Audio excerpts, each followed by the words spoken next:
Hi everyone, thanks for joining. My name is Dean, and today what we're going to do is the DAGsHub tutorial. This tutorial is the basic tutorial on our docs. You can find it in the URL that you see in the browser right now, or in the description that we're going to add to this video. This tutorial is going to cover the basics of using DVC and DAGsHub to create a version-controlled data science project, as well as tracking experiments with the DAGsHub logger. You're going to learn about data exploration, tracking experiment parameters and metrics, comparing experiments, and more. The idea here is that this tutorial already exists in written form, but some people prefer videos and to follow along with them. So if you're that type of person, this tutorial is for you.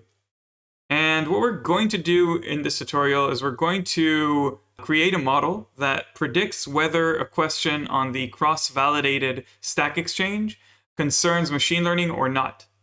This kind of prediction can be useful if we're going to recommend to a user to add the machine learning tag to their question, for example, and that might make it more likely for them to get an answer. So you can think about this as sort of a recommender system. This task is simple and clean enough for a tutorial, but on the other hand, it does leave room for the experimentation with feature engineering, data enrichment, and model selection. So it's a bit more realistic compared to some more typical Titanic or MNIST tutorials that you might find.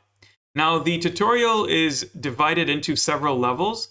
Each of them is going to demonstrate another sort of workflow improvement.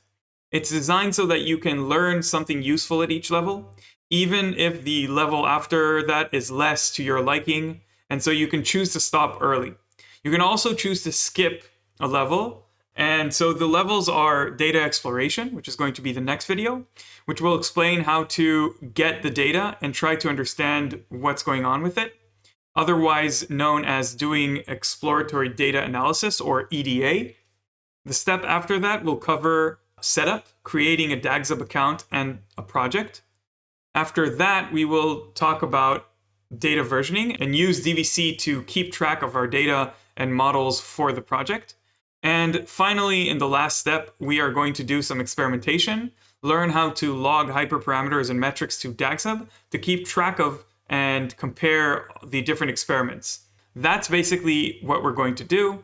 So you can always skip to see the real project. We're going to add that link in the description as well. If some of you prefer maybe to look at the code first and then go over the tutorial, you can do that as well. But this link will be the final result of the tutorial that we're going to do right now.